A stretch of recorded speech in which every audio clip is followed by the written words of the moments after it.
तनी हिसाब से रहल कर, नहीं तो कह देव अपने जवारी दादा से ना। अच्छा, गोजिया के हुरवा से ना थोड़ी दिए समझ में आ जाई तोरे। गुमान में रही ना रही तब कैसे रही?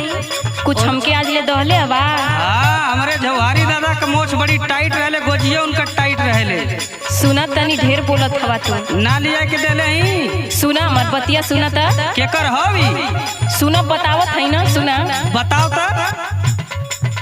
तो सतकिया बोला खटिया नहीं हरे के, तो सतकिया बोला खटिया नहीं हरे के, आज ले राजा सुख न जानली तोहरे घरे के।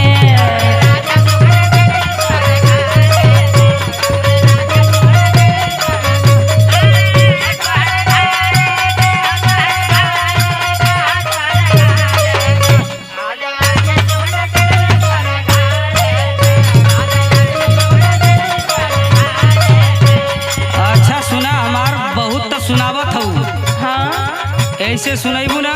अच्छा तो बता देता हूँ का करबा हो। अरे हमारी इमेज तोरे समझ में ना आवत हो, तनी बता दता।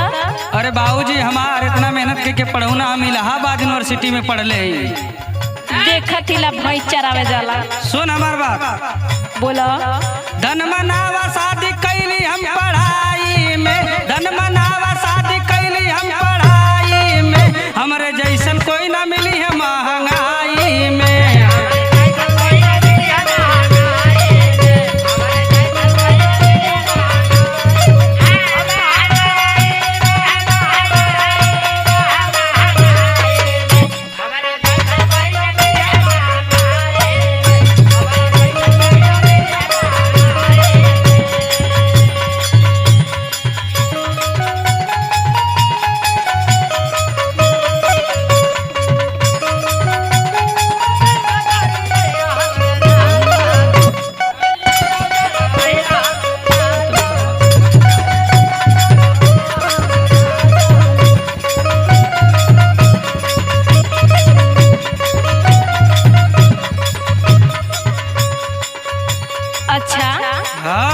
बात तो बहुत बड़ी बड़ी करत हवा। अच्छा तो बोलम ना तो का करब रे? आज ले हमके कुछ ला के डाला, एगो बिंदियो तो ना लैला। अच्छा कुल नहीं अरबे के ता। अच्छा। सुना, जब कुछ मांगीला तब बोलेला खिसियाई के,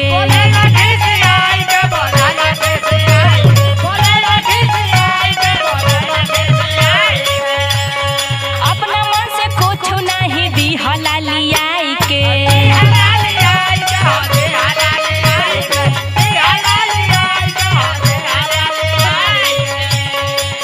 और सुनत हवा? सुनाओ। जुआ जारे मन न करे कुछ करे के, जुआ जारे मन न करे कुछ करे के, आज ले राजा सुख न जानली तोहरे घरे। अच्छा ढेर बतियाई तो। और का हो?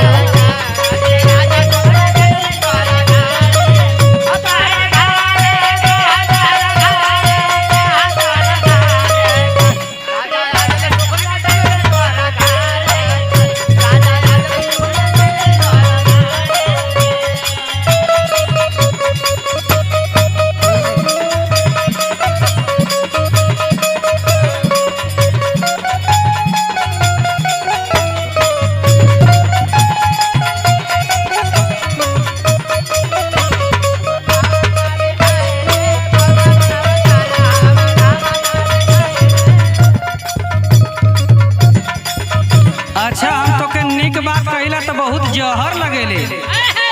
का जहर लगेले हो? जब कुछ भी हम गलत बढ़िया कहनी है बात का? बतौले तो तोके जहर लगेले। सबके लगेले तमौक लगी। तनी कायदे से रहल कर, सुन हमार बात। का बोला? निक बात कहला पर काहे भूल कावेलू,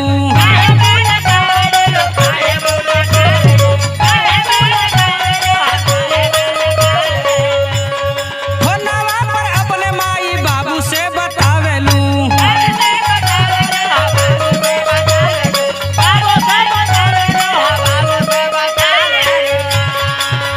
दीपक माँ जनाई आई है लड़ाई में, जक्सन माँ जनाई आई है